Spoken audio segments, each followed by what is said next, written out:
The binomial distribution here today. The binomial is used to find probabilities of certain types of situations when these conditions down here are met, but it's used when we have multiple outcomes. In chapter 4 we looked at our multiplication rules, but if we have 500 events occurring or 500 outcomes, we don't want to have to multiply a fraction by itself 500 times or find each of those individual ones.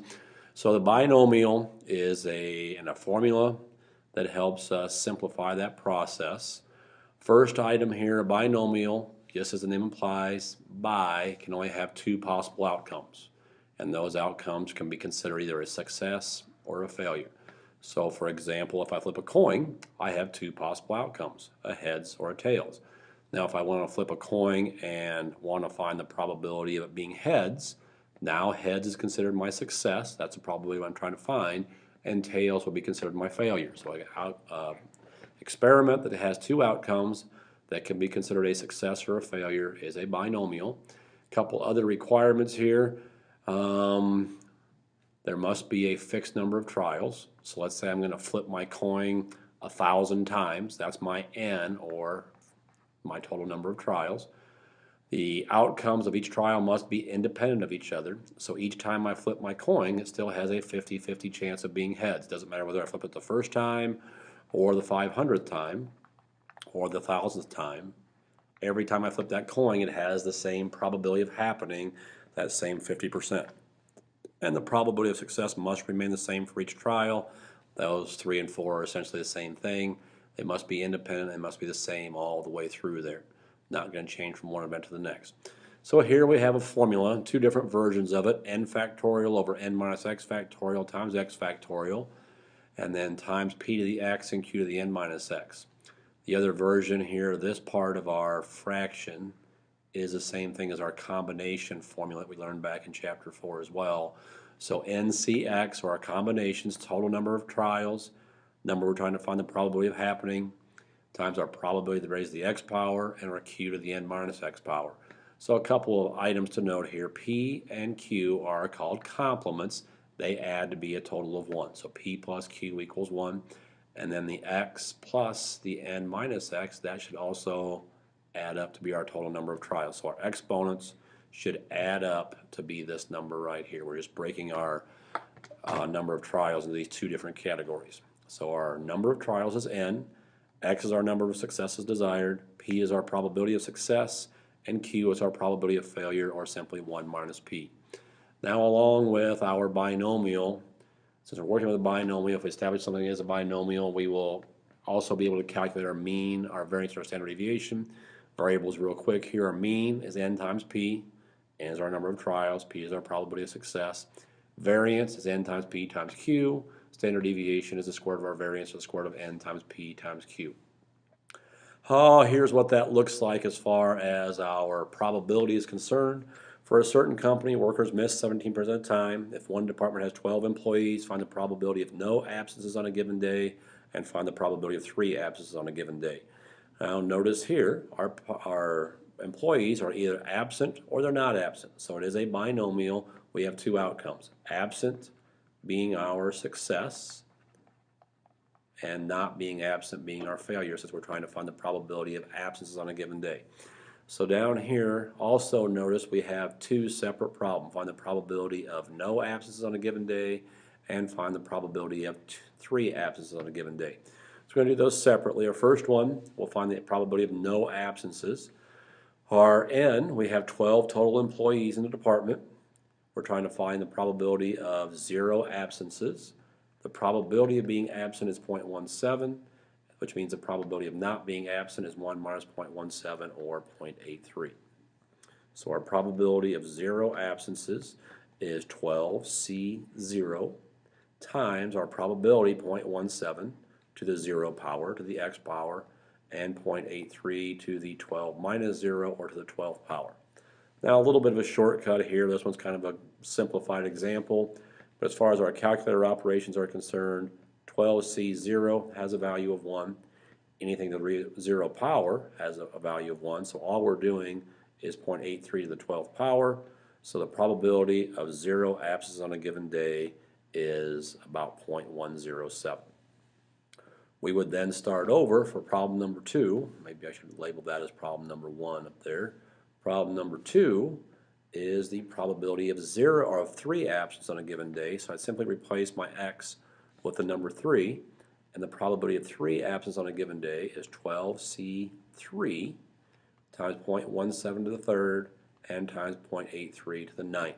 So notice my exponents of 3 and 9 add to be the 12, and then my combination 12c3. If we plug this into our calculator using that combination function, we get a probability of about 0.202.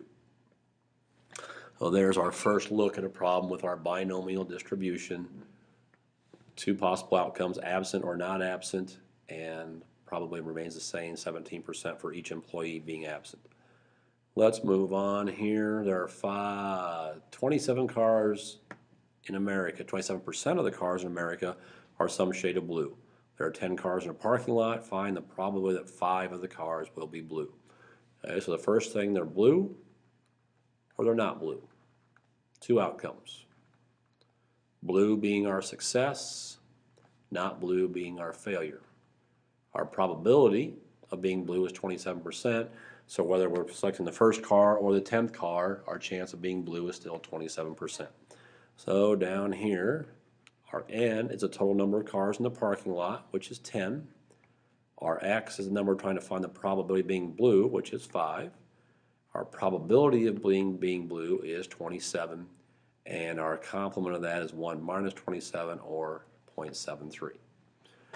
So our probability of 5 being blue is 10c5 times 0.27 to the fifth, and 0.73, and 0.73 will also be raised to the 5th power because 5 plus 5 gives us 10. And if we plug that in, we get a probability of 5 cars being some shade of blue is about 0.075. Well, once we've identified the variables, plugging that into the formula is a fairly simple process. We'll move on here. 40% of a certain community is Hispanic.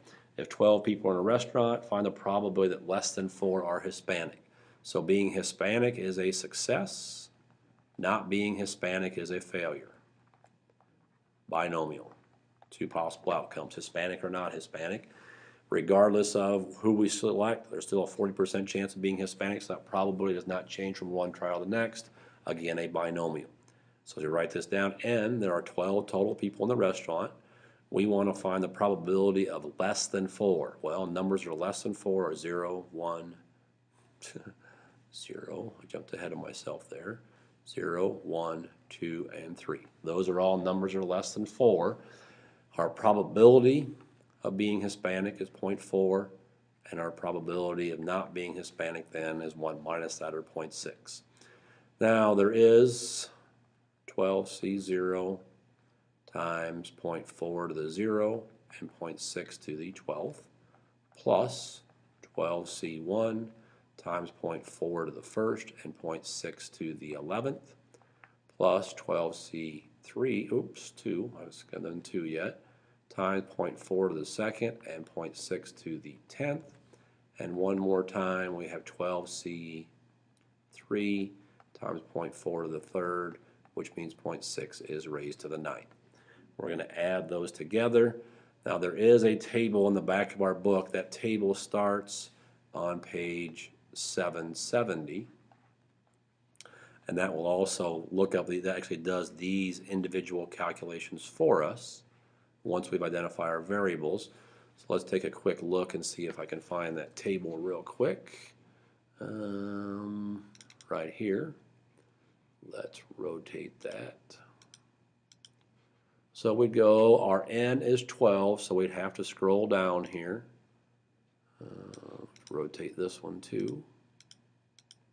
Still don't have our 12, so I should go one more page and rotate. And there is where 12 is at. I have to be able to see the top of this one. Our probability is up here at 0.4. So we go down to 12, and at 0.4, we find 0.002, 0.017, 0.64, 0.64, and 0.142. So those are our numbers, 0.002, 0.017, 0.064, and plus 0.142. Those, again, from the table, those are simply our calculations done for us right here. So kind of a shortcut. And if we add those two together, we get 0.225. So these numbers come either from the calculation or from the table, again, that starts on page 770. Now I'm going to pull that table back up one more time, possibly, noting this is a little bit different table. Ours in the back of the book does not have the 0.15, the 0.25, the 0.35. So there's only certain numbers that we can look up in here. If we go back to our previous problem, notice that 27% was not in that table, so we could not use the table for this problem. We can only use it for those numbers that are on there, on that table. On that, we'll have to use the formula. So one more time, 10% of the cameras sold in the United States are manufactured in Europe. If 20 cameras are selected at random, what is the probability that at least 3 were manufactured in Europe? N is 20. I'm going to come back to X. Our probability of being manufactured in Europe is 10, which means our complement is 0.9. Now at least 3 means 3, 4, 5, 6, 7, all the way up to 20. Now if we had to do that formula, that'd be 18 times. Not that it's impossible, writing that formula out and plugging in 18 times could be somewhat cumbersome. So we learned this back in chapter 4. We see this phrase at least 3. The opposite of at least 3 would be 0, 1, and 2. If we found those 3, we could simply subtract those 3 from 1, and that would make our job a lot easier. Doing the formula 3 times as opposed to 18 times would probably make a lot of sense. Even shorter yet, notice that 10% is in our table back here. So I'm going to have to scroll down yet another page or two and rotate those over. So let's rotate. Maybe. Having no luck here. Don't know why it won't let me rotate this. There we go. So let's rotate. And I don't know if I can see our probabilities. There's our probabilities at the top. We have a probability of 0.1, which is this column right here. So we go down 0, 1, and 2, 0.122, 0.270, and 0.285. Now notice we scroll down in our book, these zeros are actually empty down here. Probability is so small, it's actually 0. So once we get down below 7, the probability is so insignificant it's 0. It wouldn't be that bad to add 3 through 7 together, and that'd be our answer. But we'll go the route of 0, 1, and 2. So you find 0.122, 0.270, and 0.285. So we'll do 1 minus the 0.122, the 0.270, and the 0.285 from our table, and then that leaves us a probability of 0.323. So there's that at least, in this case, at least 3 idea. The opposite of being at least 3 is 0, 1, and 2. All right, moving on here. If a company has 200 employees and 17% are absent each day, find the mean and the standard deviation for the number of absences. So our mean, we plugged that out here just a little bit ago, was simply n times p, and our standard deviation was the square root of n times p times q. So identifying those variables, n is our 200 employees. Our probability of being absent is 0.17, which means our q is 0.83. Our mean then is 200 times 0.17, or we'd expect to have 34 employees gone on average every day. Our standard deviation is the square root of 200 times 0.17 times 0.83, and that gets us a standard deviation of about 5.31. So we're calculating mean and standard deviation of this distribution as opposed to finding the probability. One more time here, 56% of the people wear seat belts. If 50 people are randomly checked, find the mean and the standard deviation for how many will be wearing their seat belts. So again, our mean is n times p. Maybe I'll backtrack and identify those first. N is our 50 people. Our probability of wearing seat belts is 0.56, which means our probability of not wearing a seat belt is 0.44. Now we can find our mean, which is 50 times 0.56.